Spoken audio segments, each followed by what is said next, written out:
ಬೆಂಗಳೂರಿನ ರಾಮಮೂರ್ತಿ ನಗರದ ಅಂಬೇಡ್ಕರ್ ನಗರ ಸರ್ಕಾರಿ ಪ್ರೌಢಶಾಲೆಯಲ್ಲಿ 200ಕ್ಕೂ ಹೆಚ್ಚು ವಿದ್ಯಾರ್ಥಿಗಳಿಗೆ ಕನ್ನಡ ಗೆಳೆಯರ ಬಳಗ ವತಿಯಿಂದ ಪಠ್ಯ ಪುಸ್ತಕಗಳನ್ನು ವಿತರಣೆ ಮಾಡಲಾಗಿದೆ. ಈ ವೇಳೆ ಮಾಧ್ಯಮಗಳ ಜೊತೆ ಮಾತನಾಡಿದ ಕನ್ನಡ ಗೆಳೆಯರ ಬಳಗದ ಅಧ್ಯಕ್ಷ ಚಂದ್ರಶೇಖರ್ ಅವರು, ಕನ್ನಡಕ್ಕಾಗಿ ಬೀದಿ ಹೋರಾಟಗಳಿಂದ ಹಿಡಿದು ಕನ್ನಡ ಶಾಲೆಗಳು ಉಳಿಯಬೇಕೆಂಬ ಸಂಕಲ್ಪದ ನಡೆ ನಮ್ಮದು.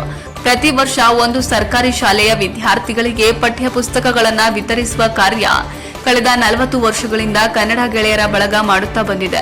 ಇದರ ಜೊತೆಗೆ ಅತ್ಯುತ್ತಮ ಫಲಿತಾಂಶ ಪಡೆದ ಕನ್ನಡ ಶಾಲೆಗೆ 10,000 ರೂಪಾಯಿ ನಗದು ಹಾಗೂ ಪಠ್ಯ ಪುಸ್ತಕಗಳನ್ನು ನೀಡಲಾಗುತ್ತಿದೆ. ಈಗಿನ ಸರ್ಕಾರಿ ಶಾಲೆಗಳು ಸಾಕಷ್ಟು ಅಭಿವೃದ್ಧಿ ಕಂಡಿದೆ. ಅದರಲ್ಲೂ ಅಂಬೇಡ್ಕರ್ ನಗರದ ಈ ಶಾಲೆ ಅತ್ಯುತ್ತಮ ಕನ್ನಡ ಶಾಲೆಯಾಗಿ ಹೊರಹೊಮ್ಮಿರುವುದು ಕಣ್ಣ ಮುಂದೆ ಕಾಣುತ್ತಿದೆ ಎಂದು ಶ್ಲಾಘಿಸಿದರು. ಇನ್ನು ಕಾರ್ಯಕ್ರಮದಲ್ಲಿ ಕನ್ನಡ ಗೆಳೆಯರ ಸಂಘದ ಅಧ್ಯಕ್ಷ ಚಂದ್ರಶೇಖರ್, ಕನ್ನಡ ಗೆಳೆಯರ ಬಳಗದ ಪದಾಧಿಕಾರಿಯಾದ ರಾಮಚಂದ್ರ, ಶಾಲಾ ಎಸ್ಟಿಎಂಸಿ ಅಧ್ಯಕ್ಷರಾದ ಮಂಜುನಾಥ್ ಹಾಜರಿದ್ದರು. ಇದು ರಾಮನ್ ಚಂದ್ರಶೇಖರ್, ಕನ್ನಡ ಗೆಳೆಯರ ಬಳಗದ ಸಂಚಾಲಕ. ಕನ್ನಡ ಗೆಳೆಯರ ಬಳಗ 40 ವರ್ಷಗಳಿಂದ ಕನ್ನಡದ ಕೆಲಸ ಮಾಡ್ತಾ ಇದೆ. ಡಾಕ್ಟರ್ ಎಂ ಚಿದಾನಂದ ಮೂರ್ತಿಯವರು, ಪ್ರೊಫೆಸರ್ ಎಲ್ ಎಸ್ ಶೇಷಗಿರಿರಾವ್, ಹೀಗೆ ಅನೇಕ ಗಣ್ಯರ ನೇತೃತ್ವದಲ್ಲಿ ಮಾರ್ಗದರ್ಶನದಲ್ಲಿ ಕೆಲಸ ಮಾಡ್ತಿದೆ. ಇದು ಕನ್ನಡದ ಬೀದಿ ಹೋರಾಟಗಳ ಜೊತೆಗೆ ವಿಶೇಷವಾಗಿ ಸರ್ಕಾರಿ ಕನ್ನಡ ಶಾಲೆಗಳು ಉಳಿಬೇಕು ಅನ್ನುವಂಥ ನಿಟ್ಟಲ್ಲಿ ನಾವು ಪ್ರತಿ ವರ್ಷ ಆಯ್ದ ಸರ್ಕಾರಿ ಶಾಲೆಗಳಿಗೆ ಪಾಠೋಪಕರಣಗಳು ಕೊಡ್ತೇವೆ. ಹಾಗೆ ನಿನ್ನೆ ಪ್ರತಿ ವರ್ಷ ಒಂದು ಸರ್ಕಾರಿ ಶಾಲೆಗೆ ಪ್ರತಿ ನವೆಂಬರ್ನಲ್ಲಿ ನಾವು ಕನ್ನಡ ಜಾಗೃತಿಗೆ ಸಂಬಂಧಿಸಿದಂಥ ಪುಸ್ತಕ, ಕನ್ನಡಕ್ಕೆ ದುಡಿದವರಿಗೆ ಕನ್ನಡ ಚಿರಂಜೀವಿ ಪ್ರಶಸ್ತಿ, ಡಾಕ್ಟರ್ ಎಂ ಚಿದಾನಂದ ಮೂರ್ತಿಯವರ ಹೆಸರಿನಲ್ಲಿ ನಾವು ಕನ್ನಡ ಜಾಗೃತಿ, ಚಿದಾನಂದ ಮೂರ್ತಿ ಕನ್ನಡ ಜಾಗೃತಿ ಪ್ರಶಸ್ತಿ ಕೊಡ್ತೀವಿ. ಅದೇ ಸಂದರ್ಭದಲ್ಲಿ ರಾಜ್ಯದಲ್ಲಿ ಅತ್ಯುತ್ತಮವಾದಂಥ ಫಲಿತಾಂಶವನ್ನು ತಗೊಂಡಿರುವಂಥ ಸರ್ಕಾರಿ ಕನ್ನಡ ಶಾಲೆಗೆ ಒಂದು 10,000 ರೂಪಾಯಿ ನಗದು ಮತ್ತು ಅವರಿಗೆ ಒಂದು ಪುಸ್ತಕಗಳು ಹಾಗೆ ಕೊಟ್ಟು ಅವರಿಗೆ ವಿಶೇಷವಾದಂಥ ಒಂದು ಮಾನ್ಯತಾ ಪತ್ರವನ್ನು ಕೊಟ್ಟು ಸನ್ಮಾನಿಸ್ತೇವೆ. ಇವತ್ತು ನಾವು ಕೃಷ್ಣರಾಜಪುರ ಈ ಒಂದು ರಾಮಮೂರ್ತಿ ನಗರದ ಶಾಲೆಗೆ ಬಂದಿದ್ದೀವಿ. ವಿಶೇಷವಾಗಿ ನಮಗೆ 2 ಕಾರಣಕ್ಕೆ ಈ ಶಾಲೆ ಬಗ್ಗೆ ಗೌರವ ಇದೆ.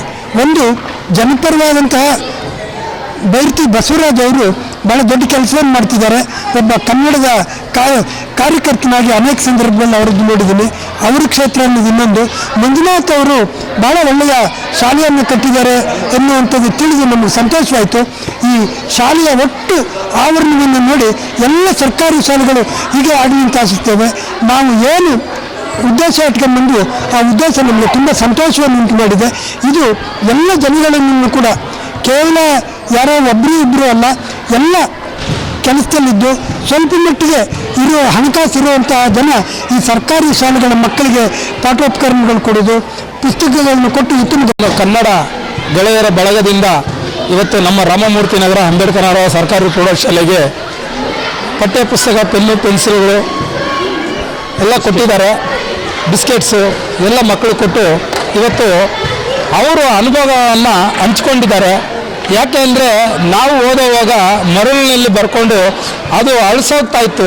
ಇವತ್ತು ನಿಮಗೆ ಪೆನ್ನು ಪುಸ್ತಕದಲ್ಲಿ ಮತ್ತೆ ಜ್ಞಾಪಕ ಮಾಡ್ಕೊಳ್ಳೋ ರೀತಿಯಲ್ಲಿ ಎಲ್ಲ ಸರ್ಕಾರ ಮೂಲ ಸೌಕರ್ಯಗಳನ್ನೆಲ್ಲ ಕೊಟ್ಟಿದೆ.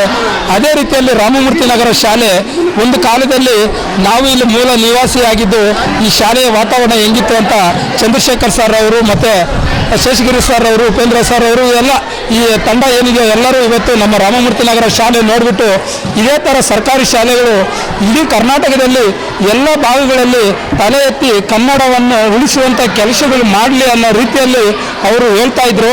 ಅದನ್ನೆಲ್ಲ ಕೇಳ್ತಾ ಇದ್ರೆ ಇವತ್ತು ನಮಗೆ ಸಂತೋಷ ಆಗ್ತಾ ಇದೆ.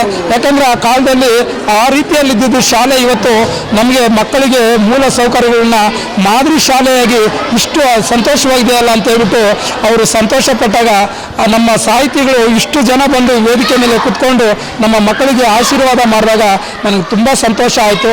ಇದೇ ರೀತಿ ಕನ್ನಡ ಗೆಳೆಯರ ಬಳಗದವರು ಅವರು ಮಕ್ಕಳಿಗೆ ಪ್ರೋತ್ಸಾಹ ಧನಗಳನ್ನು ಕೊಟ್ಟು ನಾವು ವರ್ಷವೂ ಸಹಾಯ ಮಾಡ್ತೀವಿ ನಮ್ಮ ಸಂಘದ ವತಿಯಿಂದ ಅಂತೇಳಿ ಇವತ್ತು ಎಲ್ಲರೂ ಬಂದಿದ್ದಾರೆ.